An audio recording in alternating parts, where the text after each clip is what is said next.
All right. Hello on this wonderful October 10th. This is Pastor Bill, and this is our pre-show 5-minute countdown to when the real show starts. This time is specifically for those joining us live to show up and join us. Sound off that you're here. We kind of warm ourselves up to get ready to actually record the live episode.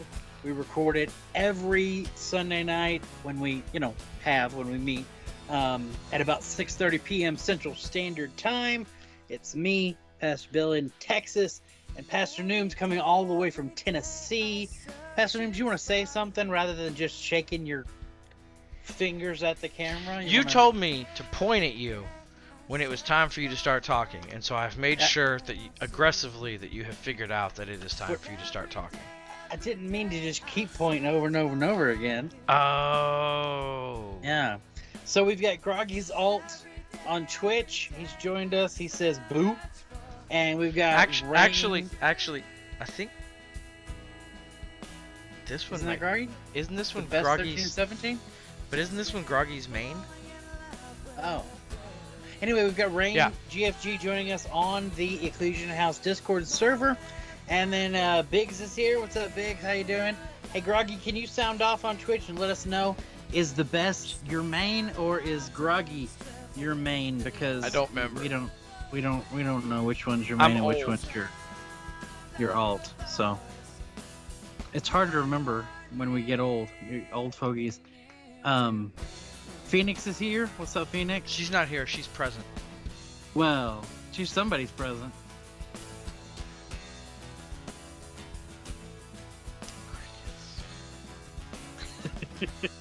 I know that you're Groggy, but which one is...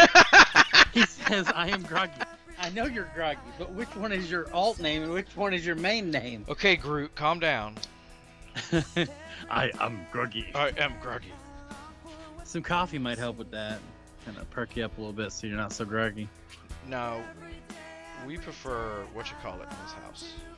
You prefer grogginess? No, I don't know, man. I lost my train of thought. Okay. I prefer,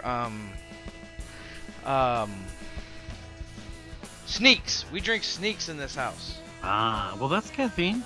Right, but it's not coffee. Biggs is a mountain man. He prefers Mountain Dew. He prefers something. I thought it was funny to call him a mountain man. He is pretty large and in charge. I don't know if he's a mountain man, though. No. I would have probably disowned my family a long time ago if he was a true mountain man. So recently I found myself on cryptid TikTok. All these people that live in the Appalachians. Really? Yeah. Posting videos about this is what you do and don't do in the forest or near the forest at night in the Appalachian Mountains. And it's been awesome. It's been just fantastically awesome to hear these people that live in the Appalachians talk about the weird stuff that happens in the forests of the Appalachian Mountains. It's one of those areas that, like, you're like, it's like, we've explored everything. And then you get in the Appalachians and you're like, no, we haven't. I thoroughly enjoy the S3EP Foundation. Listening to SCP videos, which I haven't in over 3 weeks, and you don't even want to see what my YouTube notification list looks like that I haven't cleared out in a while. But anyway, there's a bunch of really fun ones from the Appalachian Mountains. Gerg likes to bring up that NASA was originally created to explore the Earth's oceans. And within a year of them being founded, they said, you know what? Outer space might be a more achievable goal than exploring the Earth's oceans. So I think we're going to shift gears here and be a space agency instead. I'm not familiar enough with that to confirm or deny. Is that accurate? I don't know. Okay. Like I said, Gerg likes to say it. That's why I prefaced it that way. Gerg likes to say a lot of things. No, he's not like that. You know, it's been over 5 minutes. I'm sure the countdown timer's... Just black screen. Just black screen, homie. It's not that I wasn't paying attention at all because I was doing other things. I have no idea how long they've been dealing with a black screen. They can now see your face. It looks like it's been about 25 seconds. Black screen. Probably. All right, so let's get started for real now. Hello and welcome to Season 3, Episode 48 of the Berean Manifesto. Brought to you by the Ecclesian House. Faith, hope, and love for the modern Christian. Some people thought they were having TV issues because we were just a black screen. No, and audio. That TV, I will not talk bad about a brand normally, and I won't here in this situation is why I'm saying I'm not going to say their name. I love their monitors, this particular company. Love their monitors. My girls have the TV way too loud in the living room, and hopefully they'll hear that and then turn it down, but that's beside the point. The TV we have in the living room, I bought because I love the monitors from this company, and so I was like, okay, they must put out a good TV also, right? We've had the TV for about a year, and it is now like we restarted a movie like 8 times today and then ended up giving up instead of watching on it. Because it would just stop and freeze, and we've tried, using a different network. We've tried all kinds of stuff. Did you try unplugging it and plugging it back in again? Multiple times. Hard resets because it's an Android device. We've tried all of it. Zadie says she can't hear us well, but I don't understand how that is because I can hear me through my headset and across the house, so that confuses me a little. Zadie, do you mean you can't hear one of us? Or what? Which is funny because Groggy says we're too loud. I don't know. And they're in the same room. We're in the same room, watching on the same device. They're all sitting at the dining room table coloring. I'm not sure what Groggy is doing. I don't know if he's coloring or just sitting there, but yeah, they're all over there, so I'm not sure.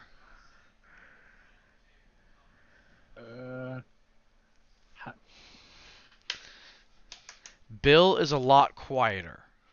Oh. Batbrain says you can hear him fine. The lines state that Bill is louder than me. Weird. So...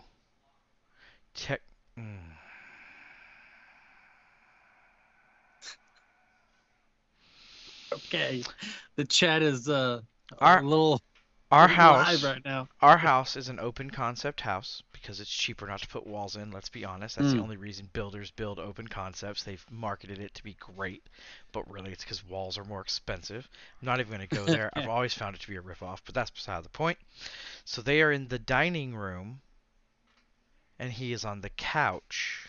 So technically they're in different rooms. The couch is technically separate from... The couch is the separator between the two rooms. So, fine. They are not all in the same room. Okay, well, tonight's episode we have titled Unveiled. But before we get into that, it's time to get to know the pastors. And it doesn't look like you've pulled out your card yet, Pastor Nooms. It's your week. I know that because it was your week last week. I just hadn't showed you that I pulled my card out. And it's an even numbered episode. I don't pay attention to either of those two things. So you literally asked me what the episode number was earlier because you were making the folder. You assumed I didn't have my card ready. I knew you didn't have your card ready because you usually when it's your turn, you're sitting there playing with it, fidgeting. I do not fidget with the card while I'm waiting for you to tell You're me fidgeting to with it ask. right now. I don't know what you're talking about, sir. I don't even know what gaslighting means. Gaslighting. You just brought that up. What are you talking about? What does the card say?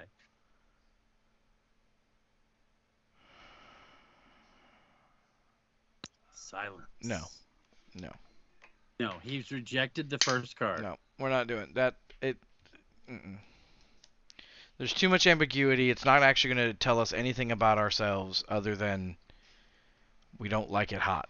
I mean, we already know that. So, okay. Oh. This one's going to break your brain because you're going to get real upset about this one. You ready? Oh my goodness. Okay. Here we go. Thinking back to all the great TV series finales that you have ever seen over all the years,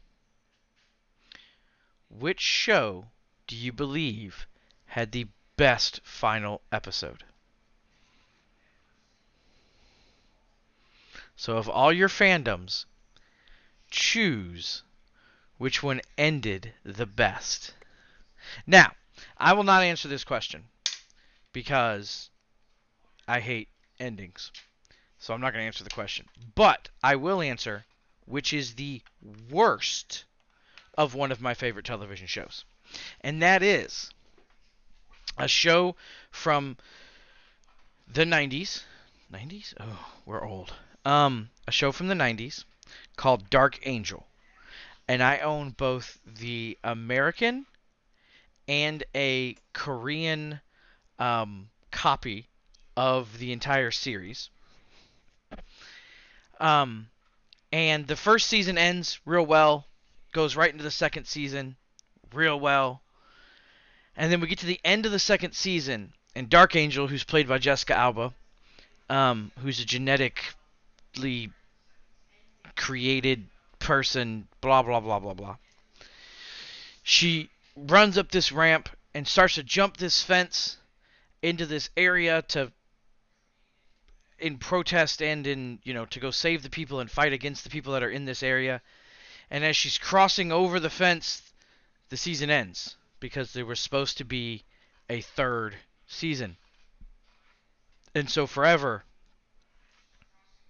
she's just in the air, flying over the fence. just midway over a fence that has the barbed wire wrap on it. There's been fan fictions. There was a comic book written about it, but I've never looked at any of them just because I was so angry that they ended it that way. And I just thought about it. It's probably a good time. I should try to find it online and introduce the girls to that. I think they might enjoy that show.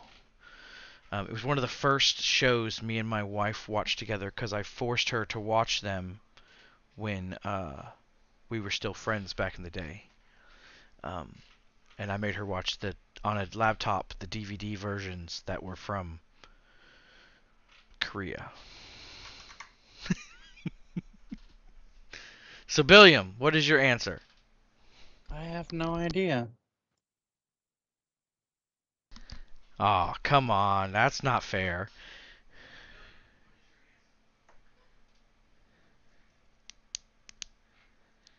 All right. Well, I guess since we're being Opposite day. Unveiled tonight, I really like how they ended Sense8 on Netflix. Never seen it. It's a Oh, mind-bending psychological intimate journey. that thing.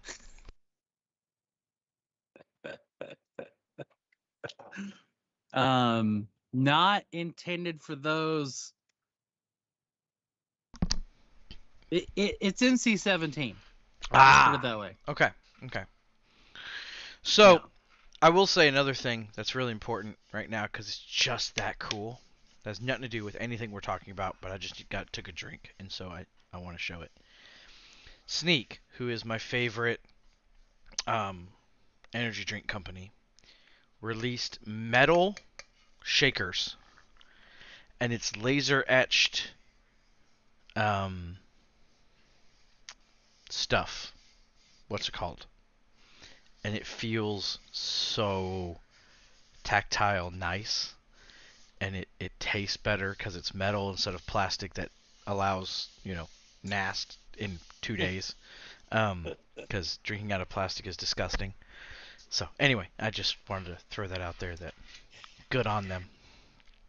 Phoenix on Twitch says Game of Thrones was the worst ending. Never finished it. Couldn't get past how bad it got at certain points, and just never finished it. I wasn't happy with the way Angel ended the series with David Boreanaz. They intentionally triggered the apocalypse to try to stop the secret society that was trying to end the world.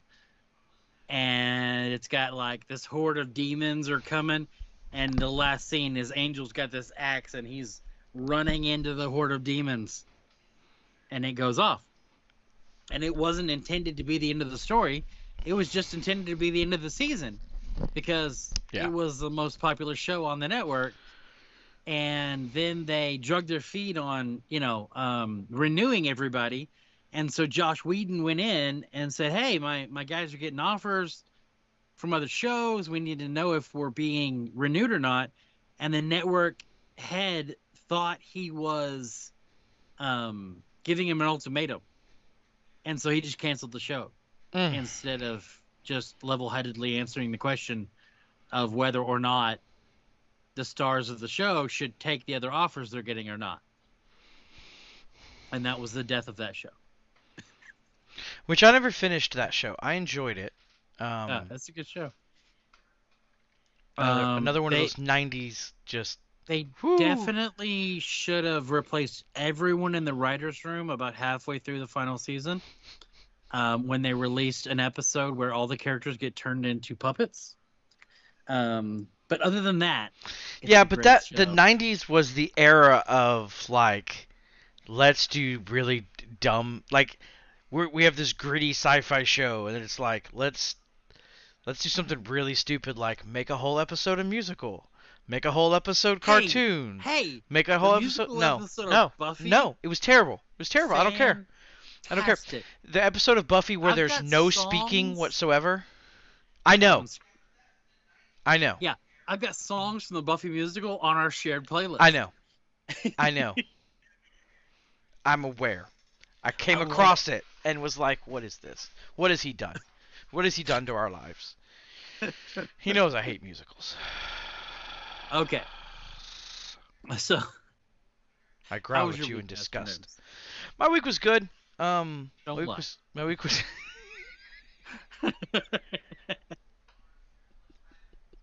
Why? Just right off the bat, you're like, my week was good. It was good. I was fixing to preface with, I was very busy, so I didn't get to play games as much as I enjoy. And this was the last week of my training at work. Next week I am by myself, so it's just been a little bit of a stressful week. But good overall.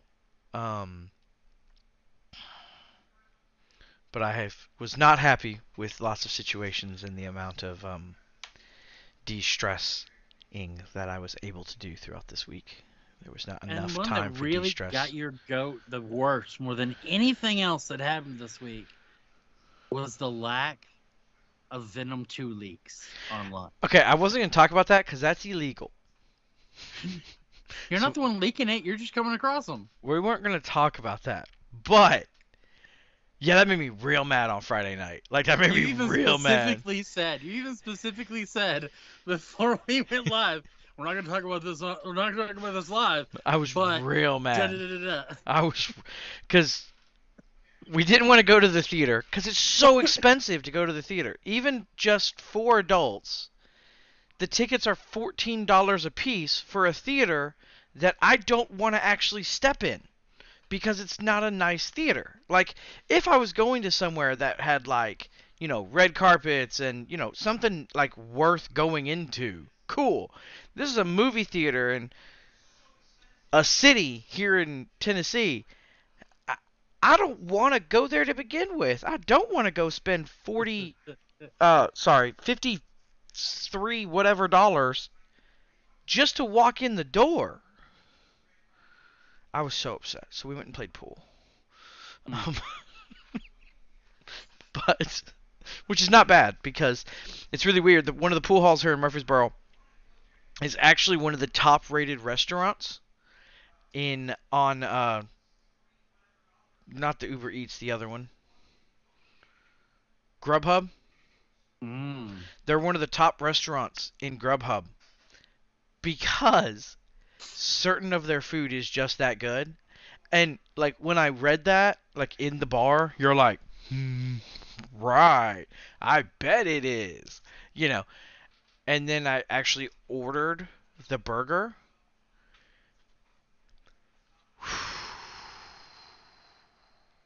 And I was like, oh, this burger is better than some actual burger places. Like this is not all their food was great, but their burger was. I was like, okay, yeah, I can see why someone would actually order this to be delivered to their house. Because some food, I'm like, why would you order that to be delivered to your house? Like, Mm. I don't get it. But this, I would. This, I would. It was a really good burger, and so, um, and somehow I ended up talking for over 30 minutes with the waitress about things. So it was, as always, I can't leave the house without, um, Mm-mm. uh, having a ministry opportunity at random places. But it was good. Strip clubs, Walmart, Now we don't. uh, Why you gotta restaurants. straight up go with the worst one first? So Like that's a we pass, went and to it a was, yeah. we went to a strip club for this bachelor thing, We did. and me and my brother-in-law were sitting at the table, and we noticed News has been missing for a while. Dude is outside, sitting with the strippers in the smoking section, just having a normal conversation.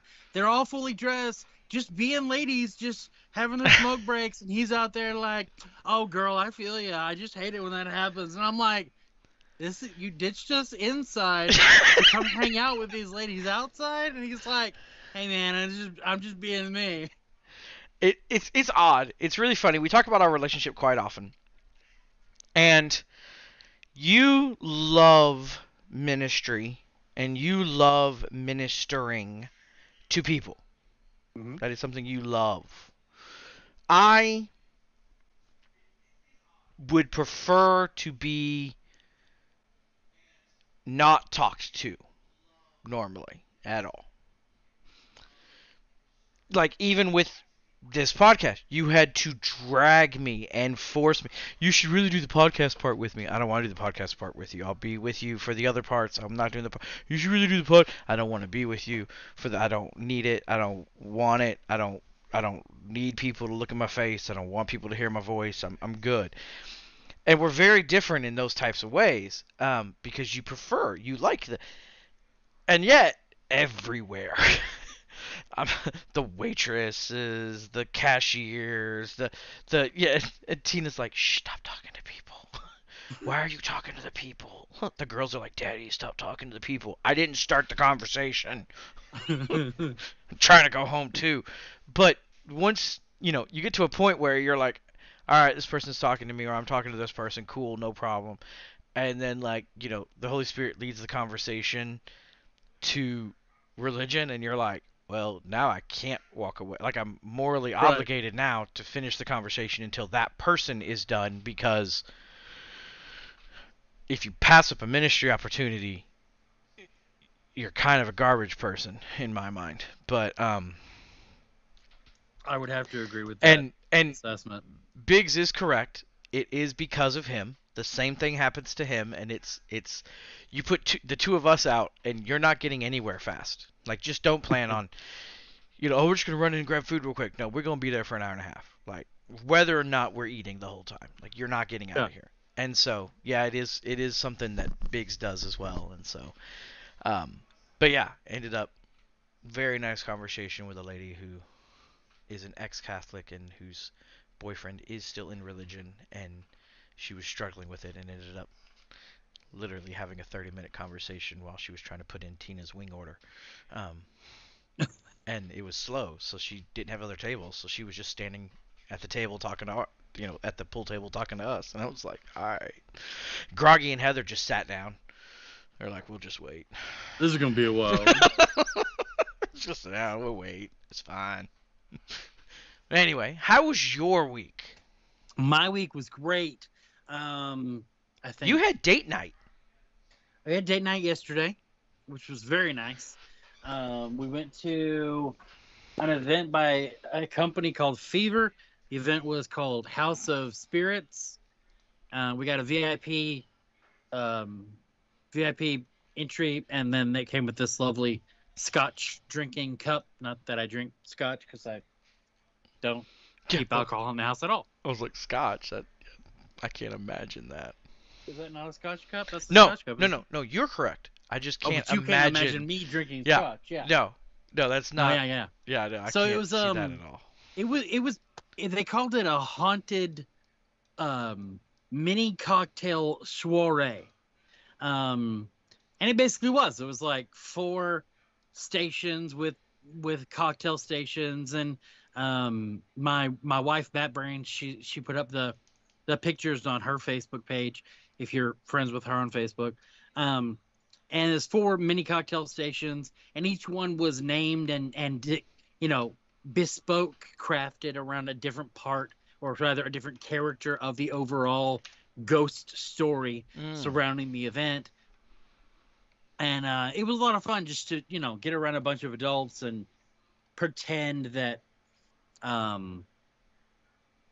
don't know, we were just kind of there, and it was like, let's pretend it's spooky and have fun. And there was a in the dark maze downstairs with one jump scare at the end, and then there was a monster hunt upstairs where you basically just went from room to room and hung out with this person in a full costume inspired by the paintings of a madman who was driven mad by losing his daughter. And they were like, they'd point at something on the picture, or they'd point a part of the room, and you had to find the thing they wanted to give it to them, and then they'd point you out of the room and you'd go speak to the next person. It's definitely well done.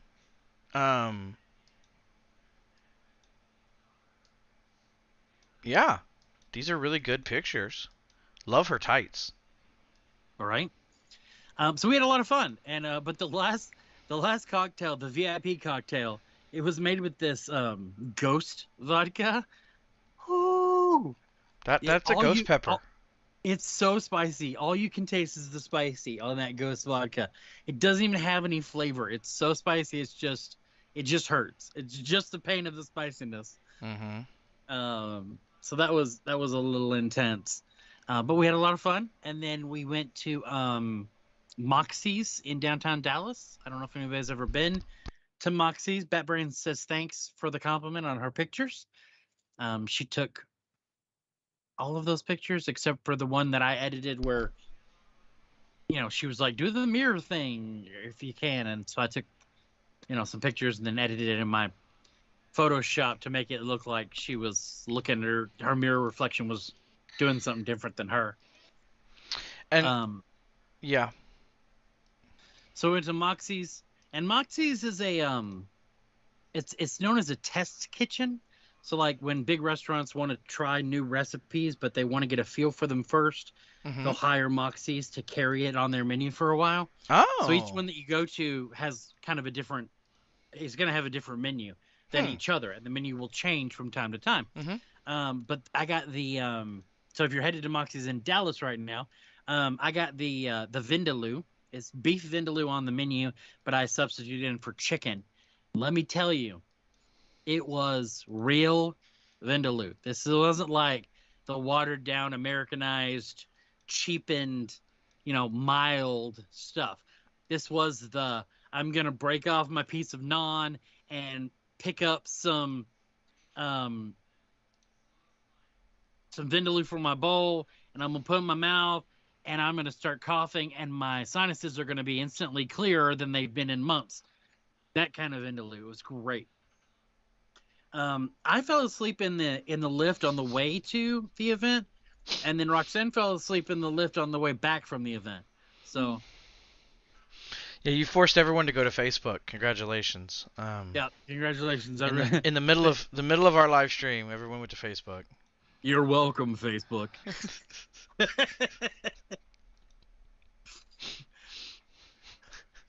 What are we gonna do? There was an uptick in like 3 people came to Facebook all at the same time. One of which who never actually gets on. You're welcome, Facebook. All right. So that's all I really have to share about this week, I think. I can't think of anything else I need to share about this week. That was the big highlight of my week was the date night with my wife. Date night's always good. That brains. Date night is always fun. Date night is good. Moxie's is a little expensive, though. Just fair warning. The only reason that I got the permission to stay and have a meal at Moxie's is because it's somewhere that I've wanted to try since I started driving for Uber. Every time I drop somebody off over there, I'd be like, I want to try that one day. But it is expensive. But it was really good. So, yes, I fall asleep if I close my eyes. That is a fact of my biology. My wife falls asleep if she's tipsy. So I fell asleep on the way there. She fell asleep on the way back. Because, I closed my eyes just for like 2 seconds, and then I was out. So yeah, it's a common symptom of sleep apnea, which you probably have and have never gone and got it diagnosed. Well, I'm not made of money. I know. And even insurance is too expensive. So and that's not you go. cheap procedure to begin with, because you got to do the whole sleep study stuff. It's getting cheaper to actually do the sleep studies because they've started to do like at-home sleep studies, and so I can order an at-home sleep study. It's like $150 a night. But then how am I supposed to pay for a $3,000 apnea machine? That's the problem. Some of them are very expensive. Some of them. That's like the cheapest one I could find. Well, I mean, were like there's $600 down and da-da-da-da-da. There's ways around it. But all right, you gotta go through our home health to get that, and that of course is expensive. We're gonna focus this back down in on the top here because it's time for that. We're talking about Unveiled. Like the concept is Unveiled. So I say it a lot. Nooms doesn't really say. I say we say it, but it's not we. It's me. I say it. We are not like Moses. We are not veiled. And this is a concept that I brought up from the very, very beginning of the Ecclesian House. And this was the thing that I was reading. I was reading through the other day, and I was like, "Hey, I didn't realize this is where I got that concept from." We brought that up last week, and then it wouldn't go away. It was just on my heart that this is what we need to talk about. So we are in 2 Corinthians chapter 3. I highly recommend, if you've never read through 2 Corinthians chapter 3, you should. If you've never studied 2 Corinthians chapter 3, you should. You should spend some time in 2 Corinthians chapter 3 because it's really good. But for those of you who haven't read it yet, I'm about to read it to you. It's only 18 verses. So I'm going to read it to you, and then we'll focus in on just the part that we're talking about tonight and how it applies to the way I use it in the concept here at the Ecclesian House and with the Berean Manifesto. And it's the concept we're talking about as presented in 2 Corinthians has more than one facet to it. And we can talk about, the different ways to look at it. And then also, like I said, the way I'm using it. So we'll start in verse 1 of 2 Corinthians chapter 3. Are we beginning to commend ourselves again? Or do we need, like some, letters of recommendation to you or from you? You yourselves are our letter, written on our hearts, known and read by everyone. You show that you are Christ's letter, delivered by us, not written with ink, but with the Spirit of the living God, not on tablets of stone, but on tablets of human hearts. Such is the confidence we have through Christ before God. It is not that we are competent in ourselves to claim anything as coming from ourselves, but our adequacy is from God. He has made us competent to be ministers of a new covenant, not of the letter, but of the Spirit. For the letter kills, but the Spirit gives life. Now, if the ministry that brought death, chiseled in letters on stones, came with glory, so that the Israelites were not able to gaze steadily at Moses' face because of its glory, which was set aside, how will the ministry of the Spirit not be more glorious? For if the ministry that brought condemnation had glory, the ministry that brings righteousness overflows with even more glory.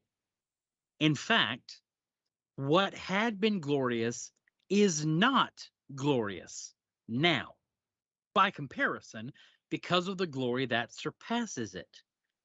For if what was set aside was glorious, what endures will be even more glorious. Since, then, we have such a hope, we act with great boldness. We are not like Moses, who used to put a veil over his face to prevent the Israelites from gazing steadily until the end of the glory of what was being set aside. But their minds were hardened. For to this day, at the reading of the Old Covenant, the same veil remains. It is not lifted, because it is only set aside. I'm sorry, I mixed the only where it's not supposed to be. Because it is set aside only in Christ. Yet still today, whenever Moses is read, a veil lies over their hearts. But whenever a person turns to the Lord, the veil is removed. Now the Lord is the Spirit, and where the Spirit of the Lord is, there is freedom. We all, with unveiled faces, are looking as in a mirror at the glory of the Lord, and are being transformed into the same image from glory to glory. This is from the Lord, who is the Spirit. Okay, so what is Paul talking about here with Moses and a veil and the glory and all this stuff that he's talking about? So in Exodus, where is it? Exodus chapter 34. It talks about Moses would go into the tent of meeting and he would meet face to face with God. And then when he'd come back out, his face would be shining with the glory of the Lord. So much so that the people in the camp of the Israelites were afraid to talk to him, afraid to go up and even be near him, because he was showing with the glory of the Lord. And they would sit there and they would stare at it until it faded and he became normal old Moses again, and life went on as normal. Oh, okay, that's fine. So what Moses would start doing is he would put on a veil over his face. And when he's talking to God, he'd take the veil off. And then when he'd leave the tent of meeting, he'd put the veil back on. And then he'd leave the veil on and speak to the people on behalf of God, like he had done when his face was glowing for them. And when his face would then stop glowing, he'd leave the veil on. And people would think he was still glowing with the glory of the Lord and had recently talked to God, and that everything he was saying was still from this position of someone that was heavily influenced by the glory of the Lord. And it was this kind of little chink in his armor, this little imperfection, that Moses kept this veil on, even though the glory had faded and he was just regular old Joe Schmo again. Okay.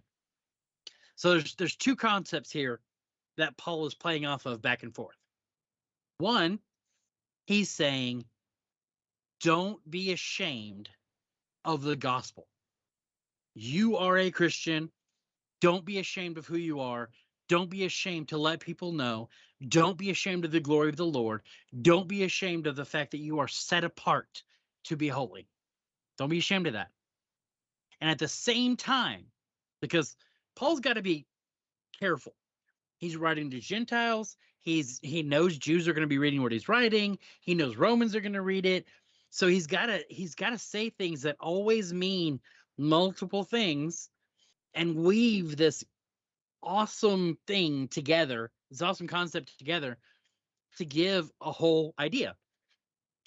At the same time, he's saying, even though you've got this Christianity and you've got this glory and you've got this, remember, you are still being renewed.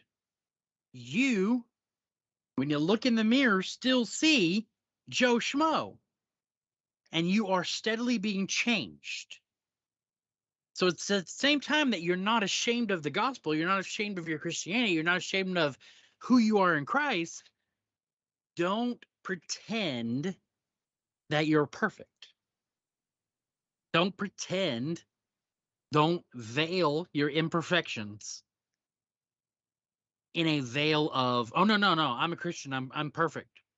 Take it by my word. My face is still glowing. I've still got the glory. Do away with the veil altogether. Don't be ashamed of the gospel. Don't be ashamed you're a Christian. Don't pretend to be perfect. Don't pretend like you don't have flaws. Don't pretend like you've never been to a strip club. Don't pretend like you don't play video games. Don't pretend like you don't have a miniature cocktail and a date with your wife. Right? You are a regular person, a regular individual person. And when I say, we're not veiled here, that's what I'm talking about. We're not ashamed of our faith. We're not ashamed to speak our faith. And at the same time, we're not afraid to wear shirts that have Deadpool riding a unicorn on them while we're doing ministry with our microphones muted. It was not muted. I really did mute that to take a drink and then completely sat here letting you speak and not unmute. Oops. My bad. I said, who, me? No. Who, me? Yeah, you. Okay. So this is the concept here. We live our lives unveiled because we not only want to spread the gospel, but we want to use this friendship evangelism. Because evangelism in and of itself is not bad, but in your face, I don't really care about you. I just care about numbers. But oh yeah, I do care about you. I just want to draw that back down to remind everyone of the thing that really hit home for me when we talk about evangelism is if you aren't willing to give the person you're evangelizing your personal telephone number and take a call from them at 2 a.m. when they're having a crisis of faith, then you're not actually evangelizing. You're not. Well, I will You're take doing that. what's called a cast seed. Yeah. You're throwing seeds. Exactly. And hoping for result. But that's not evangelism. Well, I'll disagree with that because there's two aspects of evangelism. There's evangelism to bring people in, and there's what we're actually supposed to be doing, which isn't even evangelism, but making disciples. And I think they're in the modern church, those two things are extremely different because you I would can have say the word evangelism has dropped making disciples, but originally to evangelize, you would be making disciples.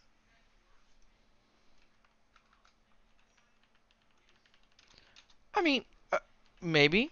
I mean, we've made it. But I'm also the guy that 45 says, minutes. I'm also the guy that says words are allowed to change meanings. Yeah, I hate because that's how words work. So technically, the word evangelize, by definition, is to convert someone to your religion. So it's not actually at least the modern definition is. It might not have been originally, but that is the modern definition of the word evangelize. Um, that being said, I mean, we've made it 45 minutes in, 46 minutes in at this point, I can say it. English is a terrible language. And so, um, it is that aspect. Um,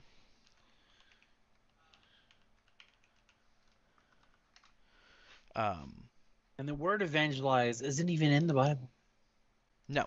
And that's something that, me and you have had lots of conversations about. And I was actually having a conversation about it yesterday with someone, not knowing what today's topic was going to be about. Because I didn't tell you till this morning. I know. About how there are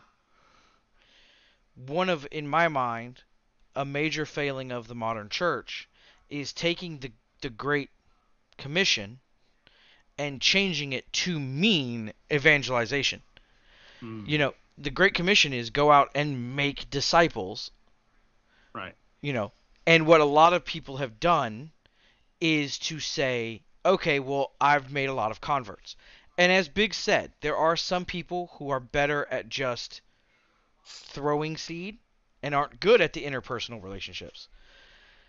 And that's, all forms are needed as long as it's done in love. Don't spread hate on the street, which I know Biggs doesn't. I know he wouldn't mean that. I'm just prefacing.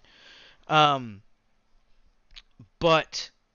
I think that's a major thing in our churches that we have forgotten to do, is that we have continued to just seek to convert people and not build the relationship with God. And I think that's caused a lot of failings. And, there's this whole deconstruction movement that means deconstruction means two different things. So it depends on what you feel about the movement, on what that word means to you. But that we're not going to get into that this week. We've talked about that in the past. And we'll probably talk about it in the future. We're not anti-deconstruction. Well, one version, yes. We're not going to get it again. Hey, I was going to say, we're not. Paul said, if you were ever with us. I understand. But there is a point of deconstruction where when you take it to lump the entire church, there are aspects I don't want to get into, like you do, like I do to you all the time. There's a reason why I said what I said, because this is a longer conversation, because the deconstruction movement as a whole means exiting the Christian faith because you don't agree with it. I know. Payback for last week. I know. But leaving the Christian faith because the Christian faith is wrong is not what we condone, of course, because that's not what. But deconstructing the things you've learned as a Berean and figuring out what is actually valid, because a lot that's taught isn't, is what we do condone, which is a form of deconstruction. Well, my last word on deconstruction is, now it's gone. If you leave the Christian faith because you don't believe in it, I'd rather you find that out now than after you die and you're at the judgment, and then you find out you never actually believed in it, and you lived your whole life a lie with no chance of having salvation because you believed a lie. So there you go. That's my last statement on that. And you'll have to go from here because I don't remember anywhere that I was going. Oh, I waylaid. Yep, you waylaid. It's okay. Waylaid. I just have no idea. What were we even talking about? Evangelism and the conversations I had with someone this week, and I don't remember what part I was talking about. Well, the concept's being real, being unveiled, being. Yeah, but it was something else.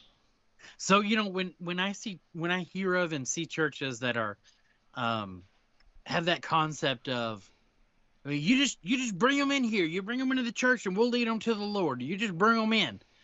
Instead of the church equipping people to make disciples, they, cut the actual work of the Christian themselves out of the equation. And just bring them in and let the church do the work. Bring them in and let the church do the work that you're supposed to be doing. But the church isn't staffed to disciple hundreds of people at a time. Yeah. That's what the Christians are supposed to be doing. We're all individually supposed to be doing that. So, Yeah. Unveiled. I think one of the huge issues in the Christian faith, the modern C church, that's caused a lot of deconstruction, is people not being real. Right. You've got these pastors that have struggles and don't talk about them. And I'm not saying you have to talk about all your struggles from the pulpit. It's not always appropriate. Some are, some aren't. You know, we are a little different because we're a little different. But people don't talk to even the people around them, their support group, about their struggles. And then all of a sudden you hear such and such pastor was embezzling, or such and such pastor had an affair, or such and such pastor walked away, or such and such pastor was never actually a Christian and has walked away from the faith because he read one thing that blew him away, or committed suicide. Yeah. And only his wife knew he was struggling. Right. Which, and What? you have a support group around you as a pastor. You should have pastors that are ministering to you. Both me and Bill, you know, neither one of us are like, oh, well, we are pastors at a church, so we know everything and we don't do anything else. No, I fully attend, most of the time, another church. Bill listens to lots of other speakers that minister into him, because we both know you can't just be the end. Most good pastors, you'll hear them say, this is the person I consider to be my pastor. And you're like, wait, what? Yeah. And it's usually like a campus pastor at one of the facilities that they are at, or they're the pastor that was above them originally, and so they still listen to everything that he puts out and talks to him on a weekly basis. You know, things like that. Sign. Another good sign to hear from your pastor is, oh, I stole this concept from so-and-so, or I stole this concept from so-and-so. And they start listing off these other pastors that, oh, I got this concept that we're preaching today from this. That's a really good sign that, you know, they're working on themselves. They're submitted to other teachings. That's the only reason why I mention that I read 9 commentaries.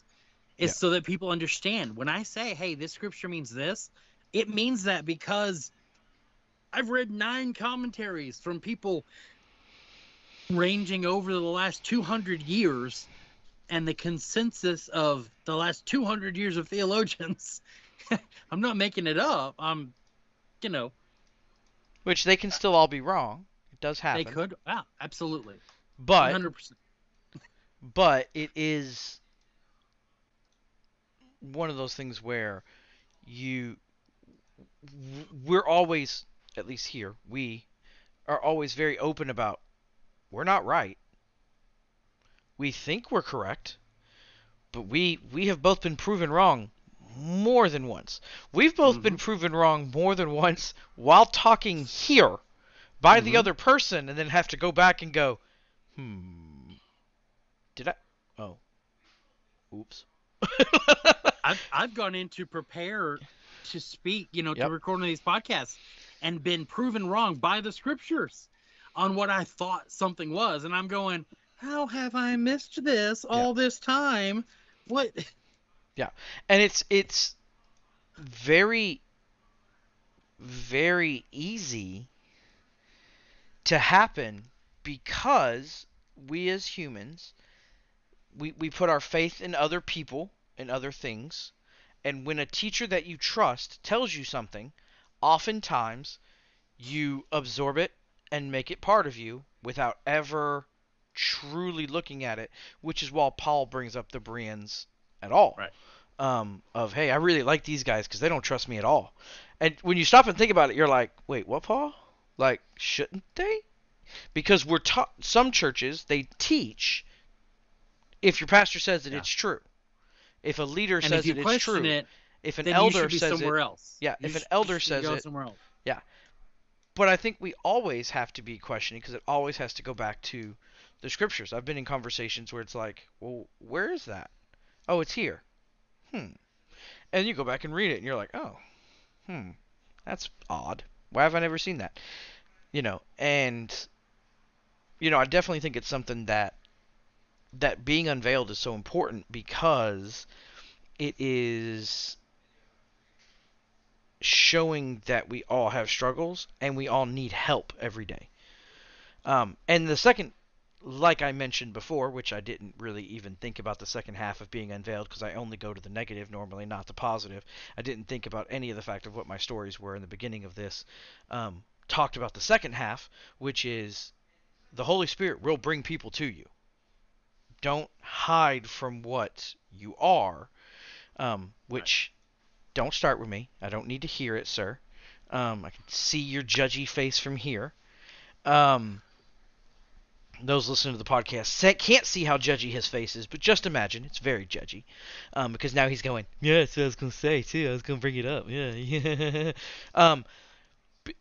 So we all struggle with things, um, and so I think it's one of those things that we have to look at, and I also find it interesting. One thing I did want to bring up as we get towards the end, which is always dangerous. Um, Chapter 14 in 2 Corinthians starts with therefore. Oh my. Which we always talk about. That's so important.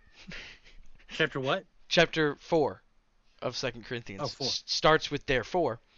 And so you're like, oh, crud. Like, he made this point. It's a really good point.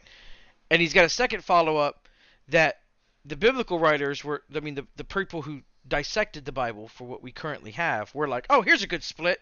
Which with Paul's writings, it's almost impossible because he is a master of run-on sentences and run-on thoughts. Oh my goodness. And so, like, there's no good breaks in very, very, very, very few times is like chapters or verses good breaks with Paul. But he says, therefore, since we have this ministry because we were shown mercy, we do not give up. Instead, we renounce secret and shameful things, not acting deceitfully or distorting the word of God, but commending ourselves before God to everyone's conscience by open display of truth. If our gospel is veiled, it is veiled to those who are perishing. And then it goes on about a bunch more about unbelievers and other aspects. But it's that one part that I found interesting is that instead, we've renounced the secret and shameful things, not acting deceitfully or distorting the word of God. Not saying,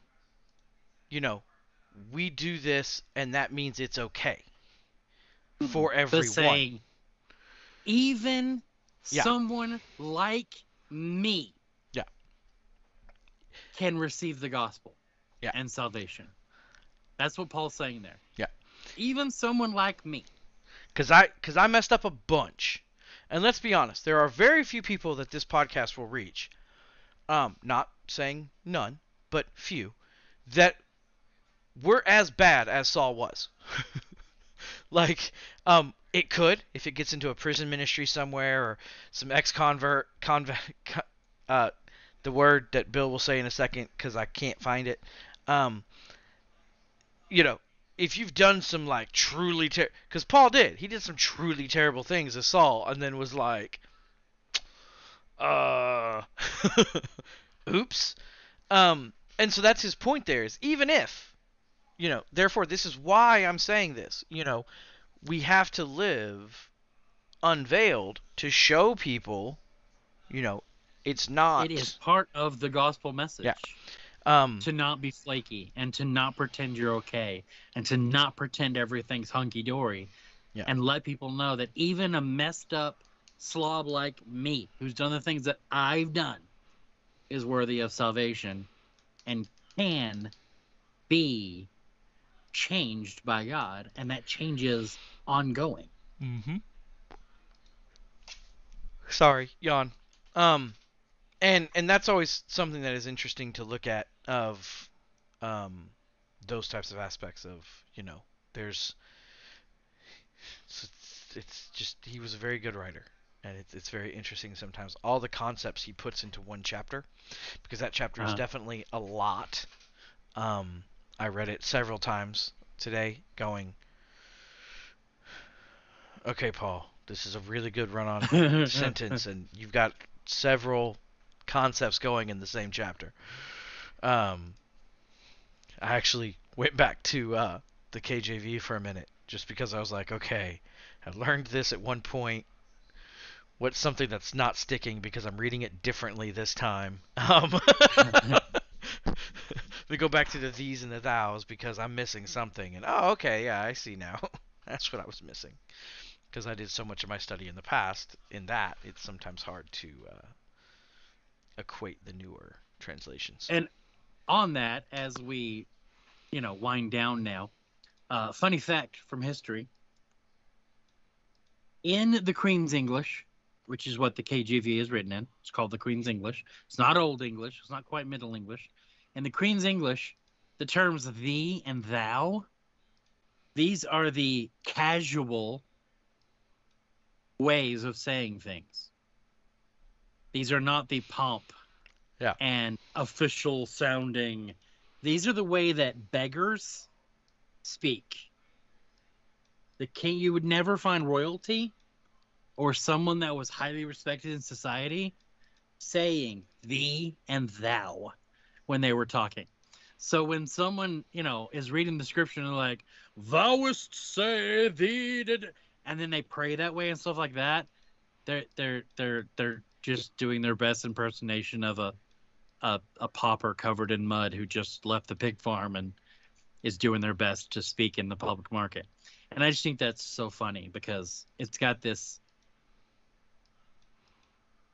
overtones of, well, I'm better than you because I say thee and thou, and my Bible says thee and thou, and in the context of the Queen's English, it's actually just the opposite. So a little funny detail from history there for you. All right, and now we need to give a 30-second buffer. No, now we need to say our bye-byes first. I thought we did the bye-byes. Yeah, you're right. We did the bye-byes before we decided to switch it last week, which completely wrecked you, and so I did it again.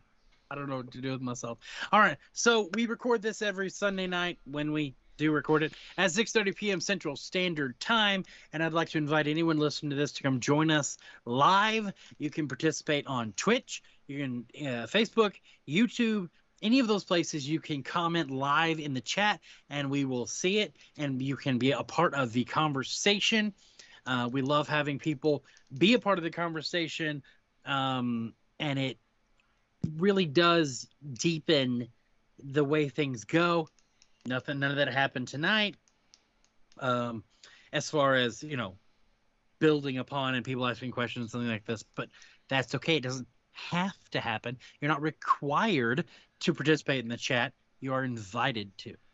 And we try to keep it on topic as much as possible, but you know what? It's not always going to happen. You think this is bad as far as being on topic? This is on topic. This is on topic. If you ever join us in our streaming, that is us not on topic. And that's all over the place. It is scary the places we can end up. But anyway, continue. And we're bad, just not necessarily bad. No, not necessarily bad, but what I mean is I always joke. I was listening to my Spotify at the pool hall. I loaded up I put $20 down and started queuing up mine. I started queuing up songs from my Spotify into the jukebox, and the lady actually came up to us and was like, "Are you guys playing all of this music?" And we're like, "Not all, but a lot of it."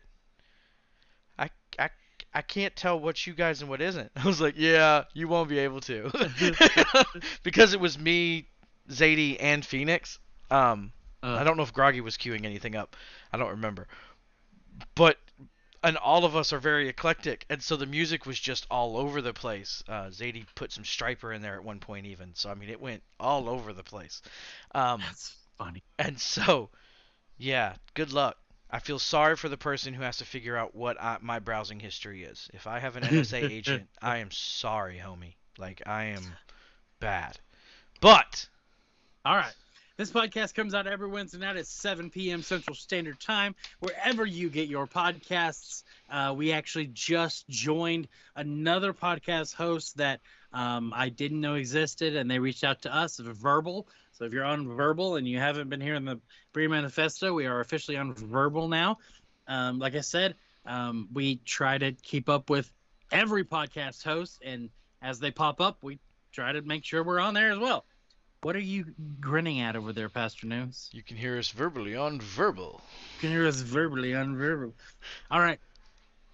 So that was everything, right? You get me so sidetracked. Come join us live on Sunday nights. Please do. The podcast comes out on Wednesdays.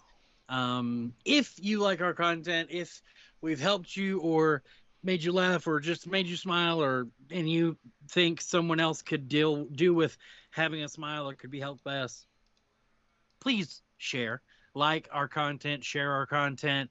We're not trying to get big and famous or make a whole bunch of money.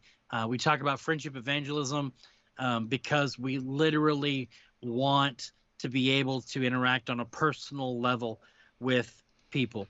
And so it's not about getting big, but it is about reaching those who need the message. They need to be included. They need to have family, spiritual family.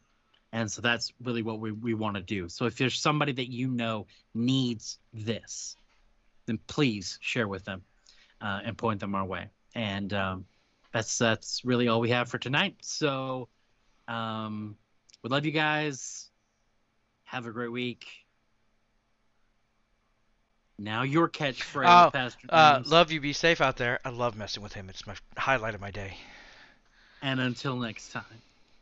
30-second buffer. 30-second buffer. 30-second buffer. Has it been 30 seconds yet? No, that's not how time works. No. 30-second buffer. 30-second buffer. 30-second buffer. All right, turn the thing off. I'm done. Bye. Bye.